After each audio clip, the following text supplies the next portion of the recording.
You came to Chelsea and the Premier League in 1995. What is the biggest difference if you compare Premier League at that times and current Premier League? In my days, Premier League had an issue. They wanted to lift up the Premier League to compare themselves better with the teams in Europe. So in Europe they didn't do very well.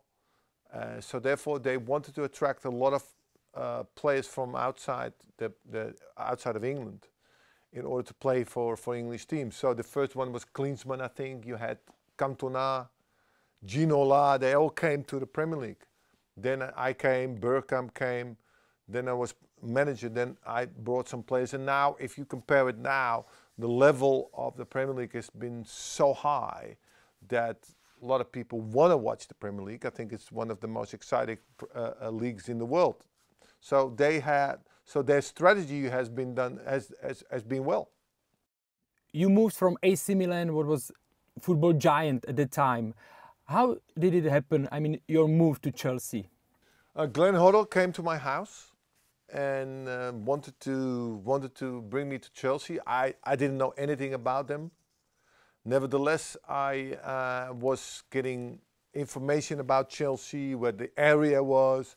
Plus, I wanted to have a better private life in order that I was not able to go to shopping, I was not able to go to the cinema, I was not able to just walk outside of my house because of the fans. They are so passionate.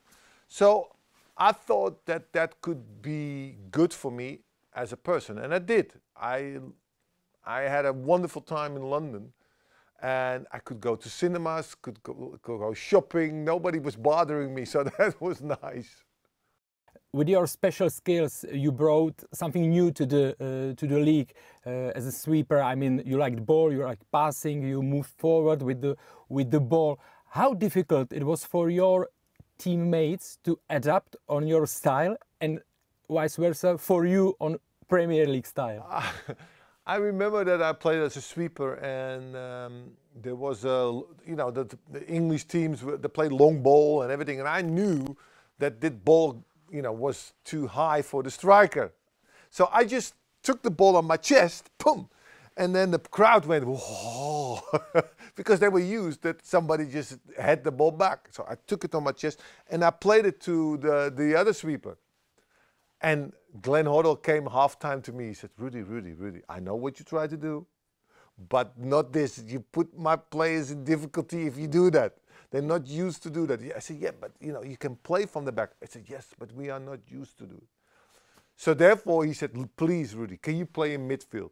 Because so I then played in midfield. There were players who come to me. I think it was Gavin Peacock. He came to me, he says, Rudy, I don't understand. You're always free. How is that possible? I said, look, I cannot tell you why.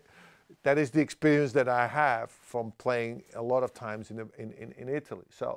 But I enjoyed it to play with them because they wanted also to improve. They wanted to become better.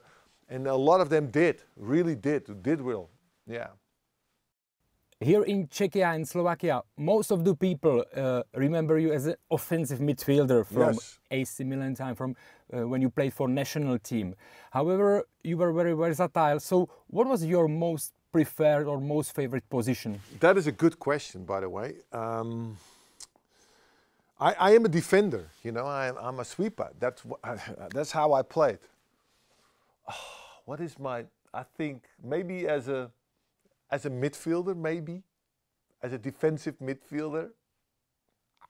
I never played that. That's the funny thing. I always played in attack. I played right winger, striker, second winger. I played a lot of positions that I had to adapt myself. But when I played in midfield with Glenn Hoddle, that was the easiest way for me.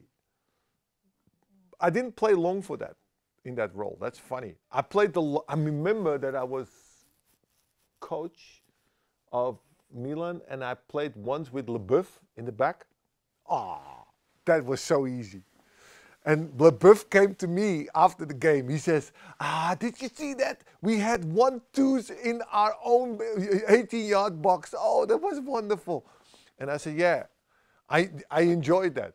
It was easy to play with him. Good player also. You became first ever foreign playing manager who won the trophy. Yes. Manager trophy, FA Cup in 1997. How difficult it was to become coach and as well being still a player? It's almost impossible. You see also in that game I didn't even play.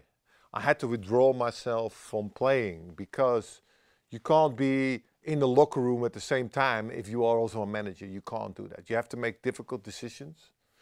So therefore I withdraw myself. I knew also when I took the job that maybe it was the end of my career. And it was. So after a while I just withdraw myself and just focused myself on the coaching. I could still play because I enjoyed playing.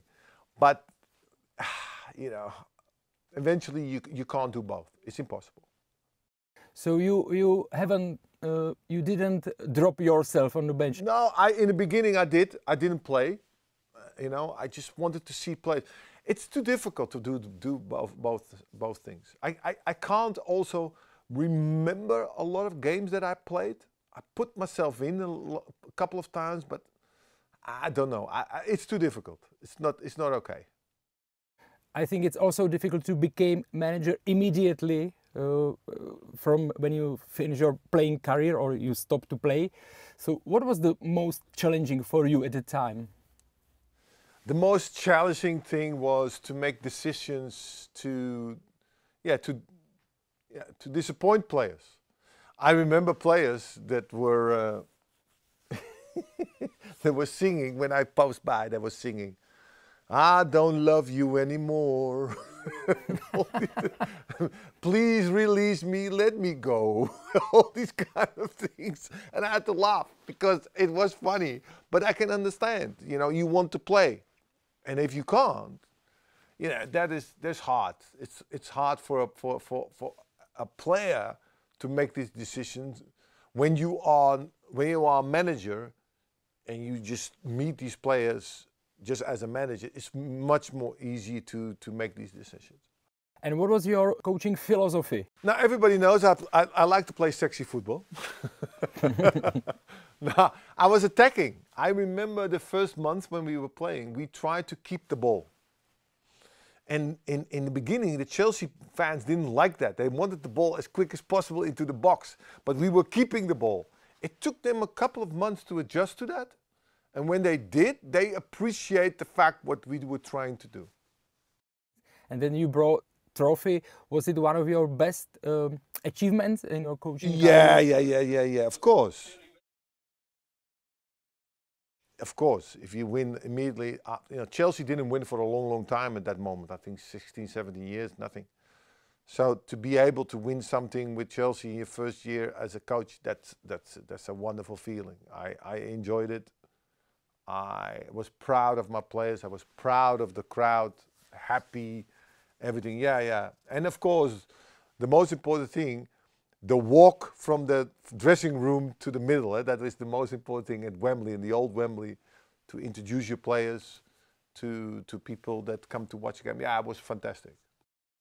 However, after a bitter end at Chelsea and you went to Newcastle, then you continued your job with another spells like in Feyenoord. But in last 10 years, I think you haven't coached any team. So you are not interested in this job anymore? No, not so much. Because most coaches look like you, or they're grey, or they're grumpy, or they're miserable. So, you know, so they're bald, grey, miserable, and everything. It's a hard job. It's not, you know, and the only thing you want to be, the only thing you know for sure is you're going to get sacked. That's for sure. So it's a difficult job. If you see now in the Premier League, there's 6 teams that could win the Premier League, but only one can win it. And if you don't, you know, they criticize you. There's always stress. But also when you win, there is stress. Look last year what happened with Arsenal. Have you seen the faces of these players and the coach? Arteta, he was like, oh my God. He looked horrible. He looked, yeah, you can see it in his face. You know, the anxiety, the frustration and everything. It's difficult. Now enjoy football without stress. Like Jako vy. Exactly. Sometimes it's stressful for us as well. There was a lot of talk about Chelsea since change of the owner.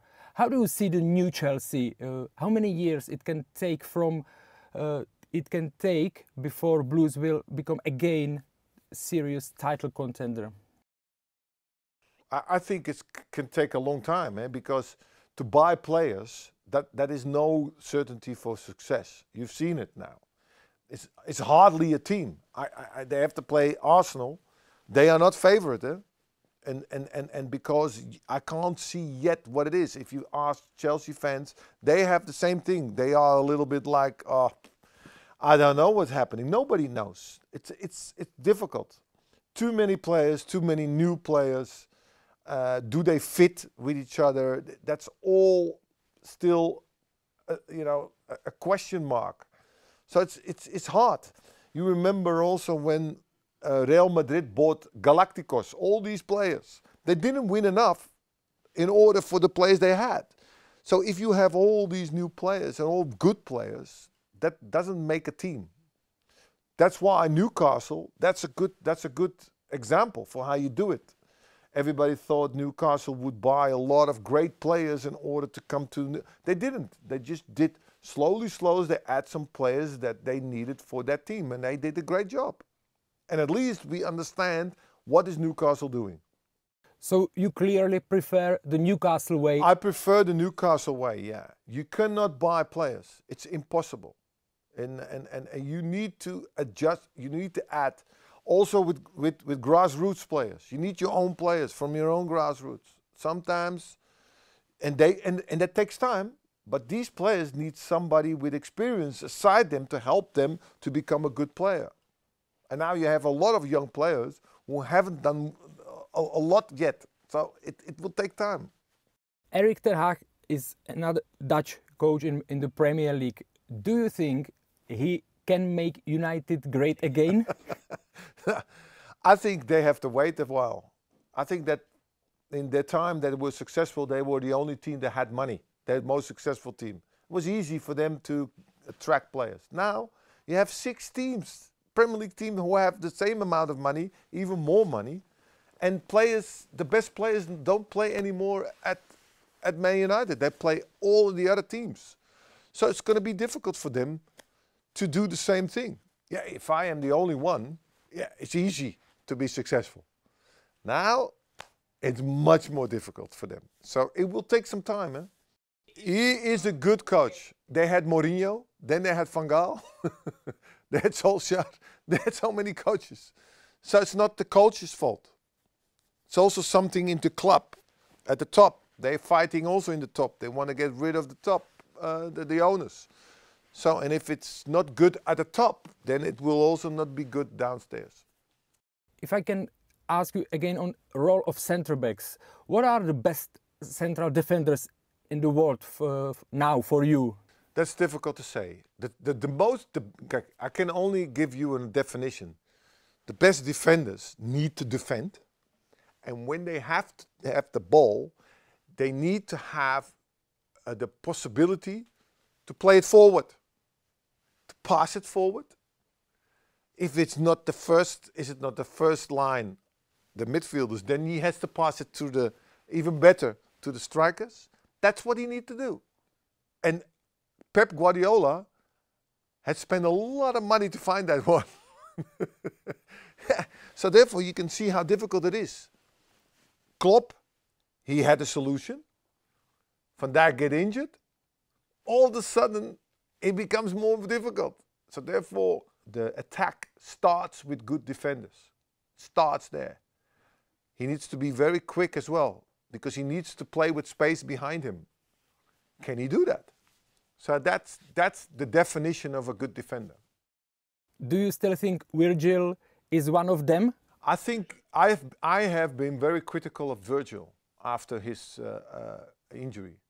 because I had a feeling that he was stepping backwards all the time. Klopp wants to go forward. He was stepping backwards. Of course, it's normal, you know, when you have an injury that you adapt yourself a little bit. He was criticized also in England for the same reasons that I had. I saw him the last couple of weeks and he's much better now. I think he's coming back to his old form again. And I just was critical because I want him to play well. I don't want him to be happy with the way he was playing, and it was not. I'm not, because he's a fellow countryman, to be nice to him and just in order to say, you know, and pat him on his back, yeah, everything is okay. No. I need to find out what the reason is for what he's doing and try to persuade him to do better. He doesn't need me for that. But I just want him to play as he normally can, and he's a good player. Easy question. Your prediction, who will be the next champion in the Premier League? I said already before, maybe Liverpool. It's a surprise. Why? I don't know. It's my feeling. I don't know. I like Klopp. I like Klopp as well. I like Pep as well. I'm very, very proud of what he achieved. But I like Klopp as well. And my final question, what Czech or Slovakian players did you admire most? Oh, my God. Give me some names. Give me some names. I'm bad with names. Czech? Oh, was it Berger? Was he Czech? Yeah. Great player. Berger was, wait a minute. Now Berger then. Perfect. Yes. Thank you very much for your time and for your answers. I really enjoyed it. Good luck there.